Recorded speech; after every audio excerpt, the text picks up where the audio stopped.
Okay. Um, so I wanted to update people because this week we got some bad health. Um, we learned some bad health news, and I wanted to update people, but it's difficult because it's kind of a long story. It's difficult to do that one at a time. So um, essentially, I'll start from the beginning.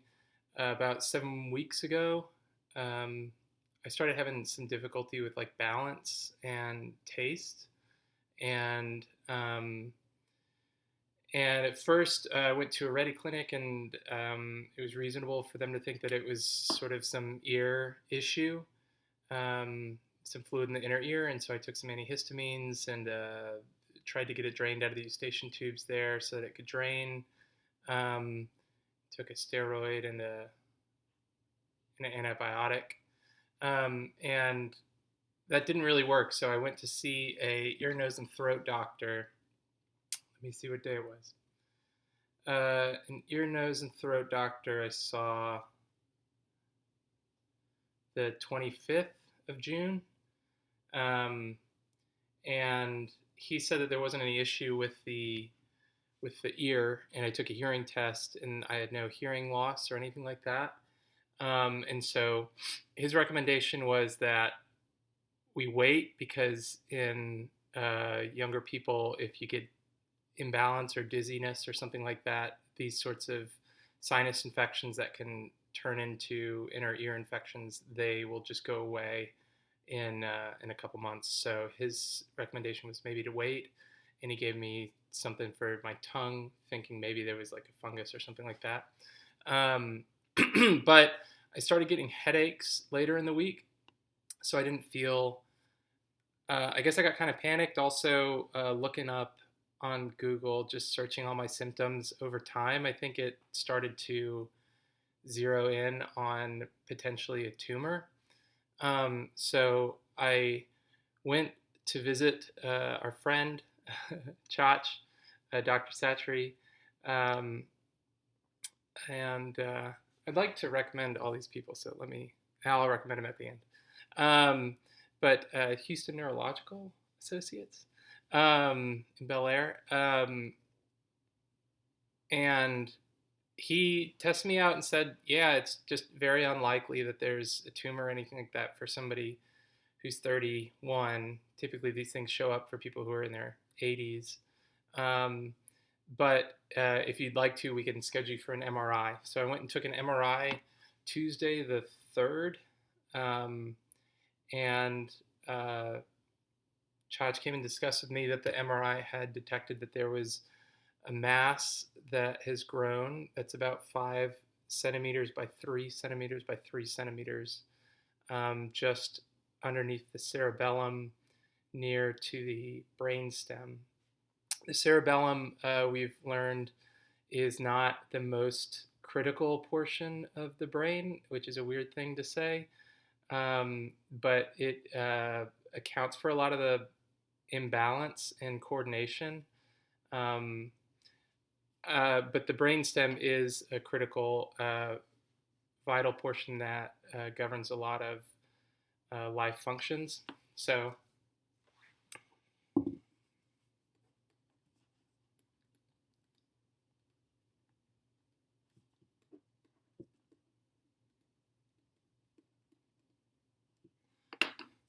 I've drawn a high scale model, this being the front of the brain over here, towards the forehead, and then this being the back, and then the brainstem leading to the spine, I think. Um, and the mass is, we don't know how long it's been growing. We don't know anything about the mass. I get confused with the nomenclature of what is a tumor and what's a mass. But if a tumor is cancerous, we don't yet know if it's cancerous, but we do know that it's sort of grown and growing. We don't know if it's benign or malignant, but it's most likely malignant. Um, but so they found this on Tuesday. Um, it's it's about the size of of a large sort of an oblong strawberry, or a large, or maybe like a lime. And uh, for the most part, it's defined so that it's not enmeshed with the cerebellum or brainstem, but there are spots where it is. I'm getting another MRI that's higher um, quality tomorrow. That'll show tomorrow Saturday. That'll show the situation, what exactly where it is. Um, but pretty immediately, Chach took care of us and got us in contact with a really great neurosurgeon, Dr. Candon over at Memorial Hermann. And we had an appointment, Claire and me and my parents, yesterday, the 5th. And he talked with us for a long time and said that we don't know what the thing is. We don't know the nature of the growth. So you can't say what. Yeah, you can't say much. All you can say is it's not supposed to be there. And the best thing to do right now would be to surgically remove it, and then to go from there to look at, given the nature of it, to look at treatment afterwards for chemotherapy and radiation if that's necessary. And that he said he'll try to be very aggressive to get all of it out, but he can't get all of it out probably because of the parts that are enmeshed with the brain stem. What else, man? We talked for a long time. Okay, so notes. It's rare, specifically, especially for a 31-year-old. History of learning, done. Nature of what we know, done. Surgery plan, yeah, get the MRI in on tomorrow morning, Saturday, and then the scheduled surgery is good luck Friday 13th. We don't have an appointment yet for exactly what time we'll do it, but he'll cut either on the side of the back of my head or the center, and go in and extract the mass, do a biopsy first to discover what it is, and take it out. There'll be recovery after for a few days, because they have to, I think, cut some muscles in the neck. There'll be some soreness there. And then additionally, there may be some difficulty with the symptoms being kind of worsened by the surgery. But we don't know what they'll monitor me during the surgery with electrodes and things to monitor those vital life functions that that they don't want to interfere with. And then after that, it's recovering from the surgery and given whatever the nature of the growth is, trying to figure out what treatment options there are afterwards.